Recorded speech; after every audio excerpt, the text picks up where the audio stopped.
नमस्कार विद्यार्थी मित्रांनो, स्वागत आहे तुमचं गणित शिकूया या यूट्यूब चॅनलमध्ये. विद्यार्थी मित्रांनो, आपण इयत्ता 10वी गणित भाग 1 यामधील प्रकरण 6 सांख्यिकी याचा अभ्यास करत आहोत.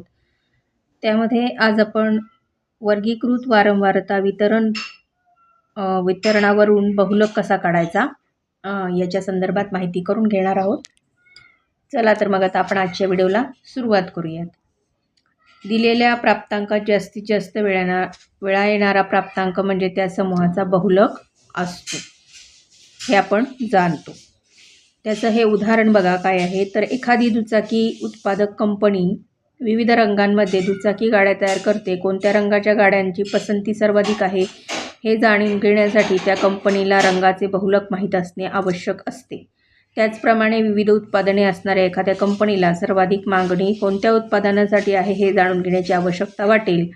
अशा वेळी त्या उत्पादनाचा बहुलक काढावा लागेल. आपण अवर्गीकृत वारंवारता सारणीवरून बहुलक कसा काढायचा हे पाहिले आहे. आता आपण वर्गीकृत वारंवारता वितरणावरून अंदाजे बहुलक कसा काढायचा ते अभ्यासू. त्यासाठी इथे हे सूत्र आहे ते बघूयात. बहुलक कसा काढायचा बघा. एल चौकटी कंसामध्ये F1 वजा F0 छेद 2 F1 वजा F0 वजा F2 चौकटी कंस पूर्ण गुणिले H. आता इथे L म्हणजे काय? बहुलक वर्गाची खालची मर्यादा. F1 म्हणजे बहुलकीय वर्गाची वारंवारता. F0 म्हणजे बहुलकीय वर्गाच्या आधीच्या वर्गाची वारंवारता. F2 म्हणजे बहुलकीय वर्गाच्या पुढच्या वर्गाची वारंवारता आणि H म्हणजे बहुलकीय वर्गाचे वर्गांतर. हे सूत्रावरनं आपण अंदाजे बहुलक कसा काढतात हे उदाहरणांवरनं आता अभ्यास. इथे सोडवलेली उदाहरणे बघा काय आहेत. पहिलं उदाहरण बघा. खालील वारंवारता वितरण सारणी. क्रीडांगणावर खेळायला गेलेल्या मुलांची संख्या व त्यांचे वयोगट दिले आहेत. त्यावरून क्रीडांगणावर खेळणाऱ्या मुलांच्या वयांचे बहुलक काढा. आता मुलांचे वयोगट वर्ष 6 ते 8, 8 ते 10 असे 14 ते 16 पर्यंत दिले आहेत आणि मुलांची संख्या दिलेली आहे 43, 58 चे काय आहे F0. अशा प्रकारे इथे आपल्याला मुलांची संख्या दिलेली आहे. मग आता ह्या सारणीमध्ये आपल्याला काय लक्षात येते तर 10 ते 12 या वयोगटातील विद्यार्थी संख्या सर्वात जास्त आहे. म्हणजेच 10 ते 12 हा काय आहे बहुलकीय वर्ग आहे, कारण तिथे 70 आहे या मुलांची संख्या.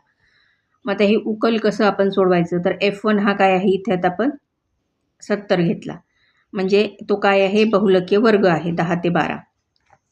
म्हणून आता दिलेल्या ह्या दिलेल्या उदाहरणामध्ये हे जे LH सगळे आपल्याला इथे त्यांनी आपल्याला ही माहिती दिलेली आहे. ही सगळी माहिती आपण आता ह्या सूत्रामध्ये मांडलेली आहे.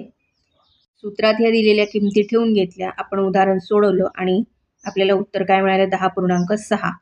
म्हणजेच क्रीडांगणावर खेळणाऱ्या मुलांच्या वयांचे बहुलक 10.6 वर्षे आहे. इथे हे उदाहरण क्रमांक 2 बघा. खालील वारंवारता वितरण सारणीत एका पेट्रोल पंपावर पेट्रोल भरणाऱ्या वाहनांची संख्या आणि वाहनांमध्ये भरलेले पेट्रोल यांची माहिती दिली आहे. त्यावरून वाहनात भरलेल्या पेट्रोलच्या आकारमानाचे बहुलक काढा. भरलेले पेट्रोल लिटरमध्ये इथे दिले, वाहनांची संख्या इथे खाली दिलेली आहे. आता हे कसं सोडवायचं तर इथे दिलेले वर्ग सलग नाहीत. 33, 40, त्यानंतर 27, त्यानंतर 18, नंतर 12 म्हणजे हे कमी जास्त असे पुढे मागे आहेत. मग ते आपल्याला सलग करून घ्यायचे. म्हणून वारंवारता सारणी आपण इथे तयार केलेली आहे बघा. इथे याप्रमाणे ते सगळे वर्ग आपण काय केले सलग करून घेतले आणि याची वारंवारता इथे लिहिली. मग आता आपण काय केलेलं आहे इथे बहुलकीय वर्गाची वारंवारता काढली. ती आहे 40, कारण बहुलकीय वर्ग 3.5 ते 6.5 मध्ये आहे. मग आपण इथे सूत्र घेतलं बहुलकाचं, त्यामध्ये ह्या सगळ्या किमती ठेवल्या आणि उत्तर काढलं. तर म्हणून मग उत्तर काय मिळालं आपल्याला, वाहनात भरलेल्या पेट्रोलच्या आकारमानाचा बहुलक 4.55 लिटर. सराव संच 6.3 मधील ही उदाहरणे सोडवलेली इथे बघा.